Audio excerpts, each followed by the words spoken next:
2024 start हो चुका है और इस नए साल की खास बात यह है कि काफी सारे स्टार्टअप्स, काफी सारे बड़े स्टार्टअप्स, काफी ऐसे स्टार्टअप्स जिनका इंडियन कंज्यूमर्स को सबका पता है, वो स्टार्टअप्स अपना आईपीओ लेकर आने वाले हैं 2024 में। इसमें से काफी बड़े स्टार्टअप्स हैं जैसे ओला इलेक्ट्रिक, जैसे फर्स्ट क्राई, जैसे इनफैक्ट ओयो रूम्स।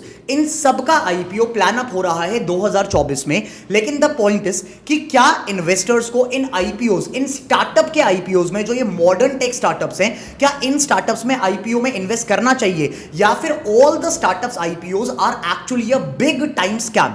आज की वीडियो में बात करने वाले हैं। केस स्टडी को स्टार्ट करते हैं पहले यह समझने से कि आईपीओ एग्जैक्टली होता क्या है और कंपनी आईपीओ लेकर क्यों आती है। आईपीओ का मतलब होता है इनिशियल पब्लिक ऑफर, और इसका मतलब यह होता है कि एक कंपनी, एक छोटा सा स्टार्टअप जो कि पहले प्राइवेट कंपनी स्टार्ट हुआ था, वो अब पब्लिक कंपनी बनने वाला है। और पब्लिक कंपनी का मतलब क्या होता है सिंपल टर्म्स में, कि अब उस कंपनी को अलाउड होगा कि वो पब्लिक से, जनता से पैसा उठा सके, फंड रेज कर सके। इसको मैं और बारीकी से समझाता हूं इस तरीके से कि मान के चलते हैं कि आपने आज की डेट में एक स्टार्टअप स्टार्ट करा, एक बिजनेस स्टार्ट करा। आपको ऑब्वियस ही बात है कि कुछ पैसे की जरूरत पड़ेगी। अब इनिशियल फेज में वो पैसा कहां से आएगा? वो पैसा या तो अपने फ्रेंड्स या रिलेटिव से मांग सकते हैं, अपने पेरेंट्स से मांग सकते हैं, जिसको हम ज्यादातर सीड फंडिंग कहते हैं, राइट। इनिशियल सीड फंडिंग होती है, प्री सीड फंडिंग होती है। उसके बाद जब आपका थोड़ा सा कंपनी बढ़ जाती है, थोड़ा सा धंधा बढ़ जाता है, आपको फिर से पैसे की जरूरत होती है, तो आप कहां जाते हैं? आजकल आप ज्यादातर, मतलब जो आज का ट्रेंड है, पुराने जमाने में फर्दर पैसा रेज करने के लिए ऑप्शन होता था कि बैंक्स के पास जाएंगे, बैंक से लोन उठाने के लिए। आजकल हमारे पास और नए काफी सारे ऑप्शन आ चुके हैं इकोसिस्टम में, जिसको कहते हैं हम लोग angel investments and venture capital. इसका मतलब क्या होता है कि आप किसी एक ऐसे इंसान के पास जाते हैं जिनके पास बहुत सारा पैसा है, आप उनको अपना आइडिया पिच करते हैं, जो कि आप लोगों ने शार्क टैंक में देखा। आप उनको अपना आइडिया पिच करते हैं और उनको यह बोलते हैं कि हम अपनी कंपनी की 15% हिस्सेदारी, 20% शेयर्स आपको देंगे, इसके बदले में आप हमारी कंपनी में पैसा डालो। कल को फिर जब कंपनी बड़ी होगी, कंपनी का मुनाफा होगा, तो आपको भी उस मुनाफे में 15-20% की हिस्सेदारी मिलेगी, कंपनी में हिस्सेदारी मिलेगी। तो इनिशियल टाइम में इस तरीके से पैसा उठाती है कंपनी, इस तरीके से पैसा एक्यूमुलेट करती है company in the initial phases of its operation. फिर जब कंपनी और ज्यादा बड़े होने लगती है, जब कंपनी का बिजनेस और ज्यादा बढ़ने लगता है, कंपनी को और ज्यादा फंड्स की रिक्वायरमेंट होती है और कंपनी एक ऐसे माइलस्टोन पर पहुंच जाती है जब कंपनी का टर्नओवर, रेवेन्यूज बड़े होते हैं, तब कंपनी के पास एक ऑप्शन होता है इंडिया के कानूनों के हिसाब से, सेबी एक्ट के हिसाब से, कि अब आप अपनी प्राइवेट लिमिटेड कंपनी को एक पब्लिक कंपनी बना सकते हैं और अब आप मार्केट में अपने शेयर्स निकाल सकते हैं और आप डायरेक्टली पब्लिक से पैसा उठा सकते हैं। जो पिच, जो बिजनेस मॉडल आप पहले इन्वेस्टर्स को समझाते थे कि आप, ये हमारा मॉडल है, हम ऐसा धंधा करेंगे, आप हमारे धंधे में पैसा लगाओ, अब आप वही बिजनेस मॉडल पब्लिक को समझाकर पब्लिक से पैसा उठा सकते हैं और उस पैसे से अपना बिजनेस चला सकते हैं। This is how the basic IPO works. ये आईपीओ की एक सिंपल डेफिनेशन है उनके लिए जिनको ये नहीं पता कि आईपीओ क्या होता है। दूसरी बात ये आती है कि आईपीओ एग्जैक्टली करा क्यों जाता है? Why do companies bring their IPO in the market? अब इसकी जो आंसर है वो दो तरीके के आंसर्स हैं। इसका एक ट्रेडिशनल आंसर है और एक इसका मॉडर्न आंसर है, जिसके ऊपर मेरी आज की पूरी केस स्टडी बनी हुई है। ट्रेडिशनली आईपीओ का मतलब था, आईपीओ लाने का मतलब था, आईपीओ क्यों लाया जाता था, उसका मतलब यह था कि अब कंपनी एक ऐसे मुकाम पर है, एक ऐसे लेवल पर आ चुकी है कि कंपनी अब ग्लोबली एक्सपैंड होना चाहती है।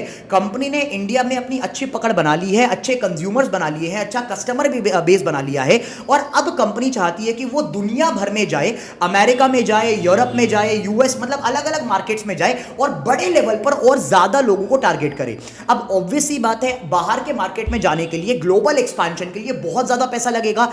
इसकी वजह से कंपनी स्टार्टिंग में अपना आईपीओ लाती हैं कि अब इंडिया के मार्केट में हमने दिखा दिया कि हम कितने सक्सेसफुल हैं, हमारा बिजनेस मॉडल बहुत अच्छा है, कस्टमर्स के सामने प्रूव कर दिया, तो अब हम कस्टमर्स को बोलेंगे कि आप हमारी कंपनी में पैसा लगाओ, आपको भी फायदा होगा, हमें भी फायदा होगा और हम आपके पैसे से ग्लोबली अपनी कंपनी को एक्सपैंड कर पाएंगे, अपने बिजनेस को बहुत ज्यादा बढ़ा पाएंगे। ट्रेडिशनली आईपीओ लाने का सीधा सीधा मुद्दा यह था कि आप अपनी फंड रिक्वायरमेंट्स पूरी कर रहे हैं क्योंकि आपको एक्सपेंशन करना है। मेरे वर्ड्स पे तो थोड़ा ध्यान देना। आप कंपनी का आईपीओ ला रहे हैं क्योंकि आपकी कंपनी अब और ज्यादा बड़ा बनना चाहती है, कंपनी ग्रो होना चाहती है to a much bigger extent. आज की डेट में मॉडर्न डेफिनेशन ऑफ आईपीओ पूरी की पूरी बदल गई है, जिसकी वजह से मैं ये केस स्टडी बना रहा हूं कि क्या आजकल modern IPOs of these modern startups are actually a scam. अब इस स्कैम को समझाने से पहले, मॉडर्न आईपीओज कैसे काम करते हैं इसको समझाने से पहले, मुझे फिर आपको ले जाना पड़ेगा एक मॉडर्न स्टार्टअप की पूरी जर्नी में। आजकल के जो स्टार्टअप्स होते हैं, अच्छा पहली बात तो ये कि जो पुराने जमाने के स्टार्टअप्स थे वो ऐसे काम करते थे कि उनका पूरा का पूरा जो मुद्दा होता था, पूरा का पूरा जो वैल्यू होता था वो इस पर होता था कि हम कैसे अपने कस्टमर्स को बेस्ट सर्व कर सकते हैं और उनसे पैसा कमाकर अपना धंधा ग्रो कर सकते हैं। क्योंकि पुराने जमाने में ट्रेडिशनल बिजनेसेस जो आज तक बड़े बने हैं उनमें वेंचर कैपिटल, इन्वेस्टर्स नाम की कोई चीज नहीं थी। ये तो एक बहुत मॉडर्न ट्रेंड आया मार्केट में कि इंडिया के मार्केट में इतना पैसा फ्लो हो रहा है कि स्टार्टअप्स इजीली पैसा उठा सकते हैं। पर पुराने ट्रेडिशनल बिजनेसेस में जो लोग पुरानी कंपनीज में आईपीओ लेकर आए उनके पास ये वाला ऑप्शन नहीं था। वो लोग कस्टमर्स को इतनी अच्छी सर्विस प्रोवाइड करते थे कि कस्टमर्स उनसे जुड़ जाए, उनको धंधा मिले, कस्टमर से पैसा कमाकर हम अपनी कंपनी को बिल्ड करेंगे, एक अच्छे मुकाम पर लेकर जाएंगे और उसके बाद अपना आईपीओ निकालेंगे पैसा उठाने के लिए ताकि हम और बड़ा बन सके, ग्लोबल मार्केट्स में जा सके। इनिशियली आईपीओ ऐसे काम करते थे, कंपनीज ऐसे काम करती थी। बट मॉडर्न स्टार्टअप्स की अगर बात करें तो ये पूरा का पूरा मॉडल ही चेंज हो गया। मॉडर्न स्टार्टअप्स अब ऐसे काम नहीं करते। कैसे काम करते हैं? मेरे दिमाग में एक आइडिया आता है आज की डेट में और मान के चलते हैं कि मैं किसी टॉप स्कूल से हूं, मैं किसी टॉप कॉलेज से हूं, जैसे कि आईआईटी या कोई आईआईएम। मैं मान के चलता हूं कि मेरा एक स्टार्टअप आइडिया है और अभी वो आइडिया लॉन्च भी नहीं करा मैंने अभी मार्केट में गया ही नहीं मैं, राइट। पहले क्या होता था, आप अपना कैपिटल खुद इन्वेस्ट करते थे, खुद अपने पैसे पे रिस्क लेते थे अपनी कंपनी बिल्ड करने के लिए, धीरे धीरे वो कंपनी ग्रो होती थी। आजकल ऐसा नहीं होता। आपके दिमाग में एक आइडिया आया और अगर आप किसी अच्छी इंस्टीट्यूशन में पढ़े हुए हैं तो आपके पास हजारों इन्वेस्टर्स ऐसे मिल जाएंगे जो सिर्फ आपके आइडिया पर पैसा देने को तैयार हैं, क्योंकि आप एक अच्छे कॉलेज से पढ़े हुए और आपने प्रूव करा हुआ है कि आप में दिमाग है, आप स्मार्ट बंदे हैं। तो मैंने एक प्लान करा कि मैं एक स्टार्टअप का आइडिया प्लान कर रहा हूं कि मैं कुछ ऐसा एक नया प्रोडक्ट लेकर आऊंगा या मैं कोई नई सर्विस लेकर आऊंगा। और क्योंकि मैंने एक अच्छे कॉलेज से पढ़ाई करी हुई है तो सिर्फ इसके बेसिस पर मुझे इजीली फंड रेज हो जाएगा। और आपने देखा भी होगा कि lot of these IIT IIM graduates actually are able to raise funds even before they have started their businesses. ऐसा इसलिए ही होता है। तो आपने एक इन्वेस्टर को अप्रोच करा कि आप मेरे आइडिया पर पैसा लगाओ ताकि मैं अपनी कंपनी बिल्ड कर सकूं। चलो ठीक है, किसी इन्वेस्टर ने, किसी हाई नेटवर्थ इंडिविजुअल ने आपको पैसा दे दिया, 1-2 करोड़ रुपए, 3 करोड़, 5 करोड़, 7 करोड़, $1 मिलियन दे दिया कि आप अपना आइडिया बिल्ड करना स्टार्ट करो। ठीक है जी, पैसा आ गया, मैंने अपना आइडिया बिल्ड करना स्टार्ट करा। अब यहां पर एक बहुत बड़ी मेन चीज आती है। मैंने अभी आपको बताया कि ट्रेडिशनल बिजनेसेस में पूरा का पूरा फोकस था कि कस्टमर से पैसा कैसे उठाकर हम एक सस्टेनेबल प्रॉफिटेबल बिजनेस मॉडल बना सकते हैं, कस्टमर से पैसा उठाकर अपनी कंपनी ग्रो कर सकते हैं। अब ऐसा नहीं होता। इन्वेस्टर्स आपकी कंपनी में पैसा लगाते हैं और वो ये बोलते हैं कि मैंने आपकी कंपनी में पैसा लगाया और मेरी कैपिटल तब ग्रो करेगी जब आपकी कंपनी की वैल्यूएशन बढ़ेगी। पॉइंट समझो मैं क्या बोलता हूं, ठीक है, थोड़ा सा टेक्निकल है। मैंने आज की डेट में आपकी कंपनी में पैसा लगाया, फॉर एग्जांपल 1 करोड़ रुपए, ठीक है, और मैंने आपकी कंपनी के कुछ शेयर्स उस बदले में, मान के चलते हैं 10% शेयर्स उसके बदले में ले लिए। तो 10% ऑफ योर कंपनी मैंने लिया 1 करोड़ के बदले में। तो आपकी कंपनी की वैल्यूएशन कितनी बैठी? 10 करोड़। ठीक है, समझ में आया मैथ्स मैंने क्या बोला? कि मैंने फॉर एग्जांपल, इसको चलो और सिंप्लीफाई करते हैं आपके लिए। मैंने आपकी कंपनी में 1 करोड़ रुपए डाला और मैंने बोला कि मुझे आपकी कंपनी का आधा हिस्सा चाहिए, आधी हिस्सेदारी चाहिए। तो 1 करोड़ रुपए में अगर आधी हिस्सेदारी मिल रही है तो पूरी कंपनी कितने की बैठेगी? पूरी कंपनी बैठेगी 2 करोड़ रुपए की। एग्जैक्टली। तो मुझे पता है कि आज की डेट में मैंने आपकी कंपनी में 50% स्टेक लिया, 50% शेयर्स खरीदे हैं 1 करोड़ रुपए में, और आपकी कंपनी की वैल्यू है 2 करोड़ रुपए। मेरा मुद्दा अब सिर्फ यह है कि मुझे अपने पैसे को एज एन इन्वेस्टर ग्रो करना है। और मैं अपने पैसे को ग्रो कैसे कर पाऊंगा? जब मेरे हिस्सा उठाए हुए 50% शेयर्स की वैल्यू बढ़ेगी। वो वैल्यू कब बढ़ेगी? जब और इन्वेस्टर्स आएंगे और आपकी कंपनी में पैसा डालेंगे और बड़ी वैल्यूएशन पर। कल को आप फिर किसी इन्वेस्टर के पास जाओगे और वो इन्वेस्टर से फिर पैसा मांगोगे, उसको फिर अपने कंपनी की हिस्सेदारी दोगे और इस बार आपकी जो कंपनी की वैल्यूएशन है वो बैठेगी फॉर एग्जांपल 5 करोड़। तो बैठे बिठाए मेरी कंपनी में जब मैंने शेयर्स खरीदे तो उन शेयर्स की जो वैल्यू थी, वैल्यूएशन ऑफ द कंपनी थी, वो थी 2 करोड़ रुपए। अब वो वैल्यूएशन बढ़ के हो गई 5 करोड़ रुपए। तो ऑब्वियसली बात है कि मेरी शेयर्स पे मुझे बेनिफिट मिला। And this is how the basics, right. मैं टेक्निकलिटीज में नहीं जा रहा, प्री पोस्ट क्या होता है मैं उसमें नहीं जा रहा अभी, ठीक है, फॉर द मासेस समझाने के लिए। This is how the basic IPO structure works और इस तरीके से फंडिंग्स एंड वैल्यूएशंस करी जाती हैं।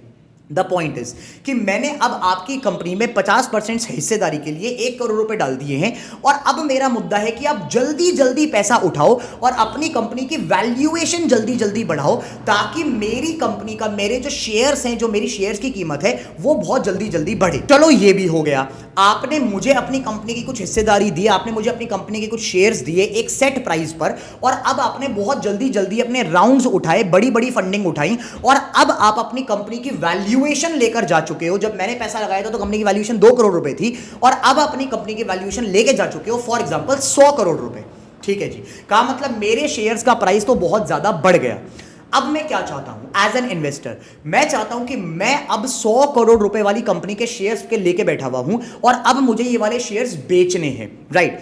अब मैं आपको प्रेशराइज करूंगा, आप as the founder, as the company founder को फोर्स करूंगा कि आप अपनी कंपनी का आईपीओ मार्केट में लेकर आओ, ताकि आईपीओ के टाइम पर मैं आपकी कंपनी के शेयर्स बेच सकूं पब्लिक को और अपना पैसा लेकर मैं अपने आराम से मस्त मजे कर सकूं।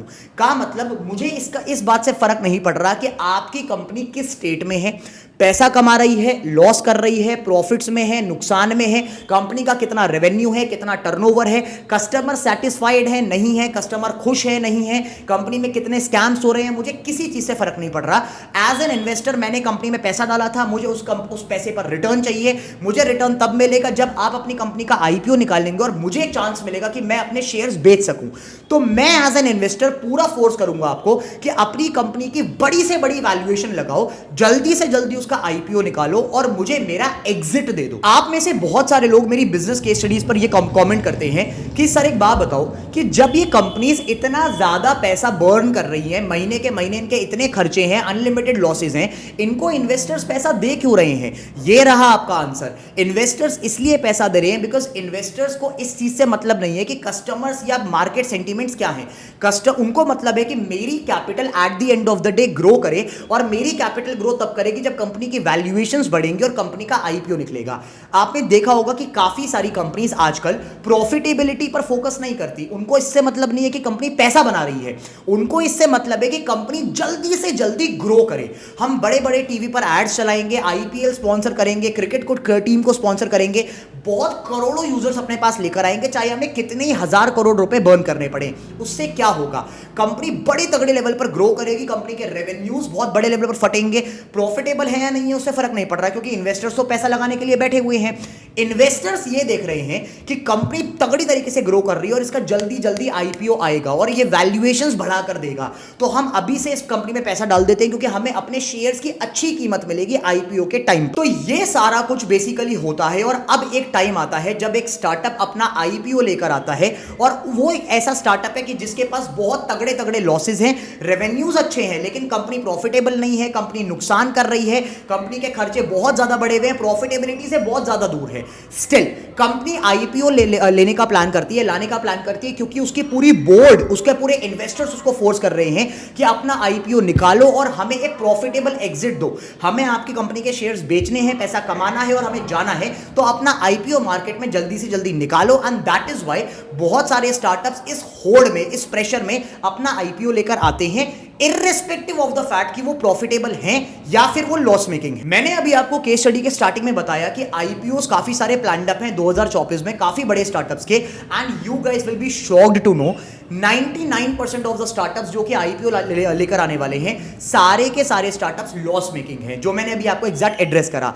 ग्रोथ अच्छी है, रेवेन्यूज अच्छे हैं, but ultimately they are incredibly loss making startups. का मतलब ये कि वही चीज मैंने जो आपको बताई कि जब आईपीओ आएगा तो अल्टीमेटली कंपनी को कितना नुकसान है वो तो सबको पता ही है, कंपनी लॉस मेकिंग है, बट इन्वेस्टर्स अपना पैसा कमाकर बड़ी अच्छी तरीके से निकलने वाले हैं। लेकिन ठीक तो है यार, इसमें नुकसान क्या हुआ? मैंने क्यों बोला कि ये स्कैम हो सकता है?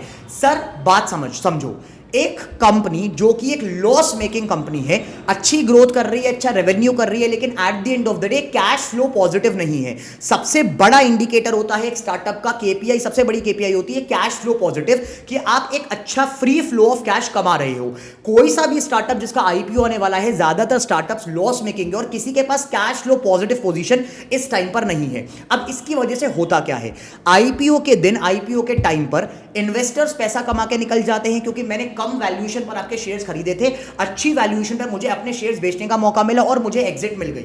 सेम चीज होती है कंपनी के फाउंडर्स के साथ। कंपनी के फाउंडर्स आईपीओ के टाइम पर कुछ परसेंट अपना शेयर्स मार्केट में बेचते हैं, जिसकी वजह से कंपनी के फाउंडर्स भी पैसा कमाकर निकल जाते हैं। बट व्हाट नेक्स्ट, वो लोग जो ये शेयर्स खरीदते हैं, का मतलब आपके और मेरे जैसे रिटेल इन्वेस्टर्स, हम खरीदते हैं इस उम्मीद से कि यार इतना बड़ा स्टार्टअप है, इसमें तो हमारा पैसा ग्रो करेगा। कंपनी का शेयर मार्केट में आता है, पहले दिन 1000 रुपए का लिस्ट होता है, हम उस शेयर को परचेज कर लेते हैं, लेकिन ultimately at the end of the day हमें पता चलता है कि वो कंपनी तो बहुत हेवी लॉस मेकिंग कंपनी थी और उसकी वजह से कंपनी क्रैश डाउन होकर, स्टॉक प्राइस क्रैश डाउन होकर आ जाता है 100 रुपए 200 रुपए पर। और यह आपने देखा काफी ज्यादा ट्रेंड बाकी सारे रिसेंट आईपीओज में। एक लॉस मेकिंग कंपनी का अगर आप शेयर खरीद रहे हो तो ऑब्वियस ही बात है सर, मार्केट तो अपना करेक्शन लेगा। अब इन्वेस्टर्स ने उस स्टॉक का प्राइस कितना ही मैनिपुलेट करके ऊपर करा हुआ हो, वैल्यूएशंस कितनी ही कुछ भी हो, फॉल्स वैल्यूएशंस हो, अल्टीमेटली मार्केट तो अपना करेक्शन लेगा। और यही चीज होती है कि मार्केट जब अपना करेक्शन लेता है और स्टॉक प्राइस अपनी एक्चुअल वैल्यू हिट करता है तो रिटेल इन्वेस्टर्स, हम जैसे लोग, आप जैसे लोग, जिन लोगों ने भरोसा किया था स्टार्टअप्स पर, इतने बड़े स्टार्टअप्स पर, उनके गुडविल पर, उनके ब्रांड नेम पर, हम सबको लाखों करोड़ों रुपए का लॉस होता है। और यही चीज हुई है रीसेंट सारे स्टार्टअप्स के आईपीओज में। अब मुझे आपसे एक चीज जाननी है, क्या ये जस्टिफाइड है कि इस तरीके का बिजनेस मॉडल कि इन्वेस्टर्स ग्रोथ पे फोकस करते हैं, बड़ी बड़ी वैल्यूएशन पे फोकस करते हैं, लॉस मेकिंग कंपनीज को आईपीओ करने की अलाउंस मिल जाती है, वो अपना आईपीओ करते हैं और अल्टीमेटली रिटेल इन्वेस्टर्स को हजारों लाखों करोड़ का नुकसान होता है? क्या ये जस्टिफाइड है आपके हिसाब से, या फिर actually the IPOs of startups are a big scam? Do comment down your analysis and your insights about this entire case study and let me know. अगर आपको ये केस स्टडी पसंद आई, please hit the like button ताकि ऐसी case studies हमारी India की प्यारी जनता को बहुत सारी मिले, उन तक पहुंचे। Please hit the like button, subscribe to the channel, hit the bell icon अगर आपको ऐसी केस स्टडीज और बहुत सारी देखनी है इस चैनल पर। इस चैनल पर हम बहुत सारा value driven content across business, finance and social case studies cover up करते रहते हैं। So please subscribe to the channel, hit the bell icon अगर आपको ऐसा कंटेंट और ज्यादा देखना है। This was Shaurya Kaushik signing off from today's video. I'll see you guys in another case study very soon. Till then, stay tuned. Take care. Bye-bye.